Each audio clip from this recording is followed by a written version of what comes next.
ఈరోజు ఇక్కడ హాస్పిటల్లో ఒక యంగ్స్టర్ బహుశా 20-25 ఏళ్ళు ఉంటాయేమో తన పిల్లాడికి. ఆ 20 ఏళ్ళ పిల్లాడిని ఎందుకు నిర్దాక్షిణ్యంగా కొట్టారో కూడా తెలియదు. కేవలం ఎన్నికల్లో వైఎస్ఆర్ కాంగ్రెస్ పార్టీకి తరఫున తాను ఓటు వేశాడని, వైఎస్ఆర్ కాంగ్రెస్ పార్టీకి సంబంధించిన కుటుంబానికి చెందిన వ్యక్తిని అతి దారుణంగా కావాలని అదే పనిగా వేంపల్లెకు అదే పనిగా ఒక వెహికల్లో వచ్చి దారిలో పోతా ఉన్న పిల్లోడిని బైక్ ఆపి నిర్దాక్షిణ్యంగా కొట్టి హాస్పిటల్ పాలు చేస్తూ ఉంటే ఏం సాధిస్తూ ఉన్నారు? ఇంతవరకు పులివెందుల్లో ఎప్పుడు ఇలాంటి సాంప్రదాయం లేదు. ఎన్నో ఎన్నికల్లో చేశాం, ఎప్పుడు పులివెందుల్లో ఇలాంటి సాంప్రదాయం లేదు. ఎన్నికలు అయిపోయిన తర్వాత ఓటు వేయని వారిని కొట్టే కార్యక్రమం ఎప్పుడు జరగల. రాష్ట్ర వ్యాప్తంగా కూడా ఒక భయాందోళన వాతావరణం క్రియేట్ చేయడం కోసం అని రాష్ట్ర వ్యాప్తంగా ఇదే చేయిస్తూ ఉన్నారు దగ్గరుండి. ఏం సాధిస్తారు దీనివల్ల? మీరు వేసే ఈ బీజం చేసే ఈ చెడు సాంప్రదాయం రేపొద్దున మళ్ళీ తెలుగుదేశం పార్టీ కార్యకర్తలకి చుట్టుకుంటుంది.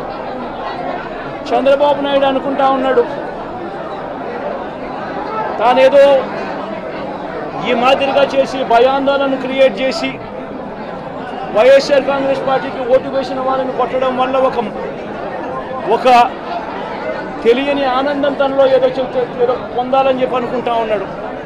రాష్ట్ర వ్యాప్తంగా ఒక భయాన్ని క్రియేట్ చేయాలని ప్రయత్నం చేస్తూ ఉన్నాడు. కానీ నేను చంద్రబాబు నాయుడు గారికి మరొక్కసారి కూడా చెప్తా ఉన్నా, ఒక చెడు సాంప్రదాయానికి నాంది పలుకుతూ ఉన్నారు.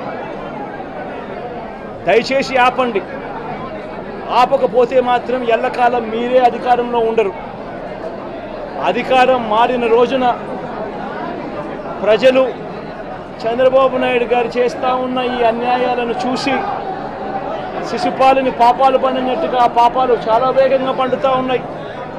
అధికారం మారిన రోజున తాను చేస్తూ ఉన్న ఈ చెడు సాంప్రదాయం తనకే చుట్టుకుంటుంది.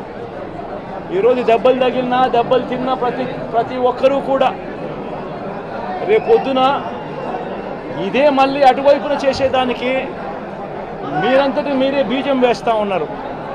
ఇది సరైన పద్ధతి కాదు. నాయకులుగా ఉన్న మనలాంటి వాళ్ళం ఇలాంటివి ప్రోత్సహించాల్సిన పని ఎప్పుడు రాకూడదు, జరగకూడదు. దయచేసి చంద్రబాబు నాయుడు గారికి ఇప్పటికైనా చెప్తా ఉన్నా, చంద్రబాబు నాయుడు గారిని హెచ్చరిస్తూ ఉన్నాను, మరొక్కసారి మళ్ళీ హెచ్చరిస్తూ ఉన్నాను. ఇది కరెక్ట్ సాంప్రదాయం కాదు, దయచేసి దీన్ని ఆపమని చెప్పి. ఇప్పుడు నిజంగానే ఒకసారి మీరు కూడా వెళ్ళి ఒకసారి చూడండి, ఒకసారి ఏం పాపం చేశాడు నా పిల్లోని, ఎందుకు కొట్టారు, ఏం పాపం చేశాడని కొట్టారు.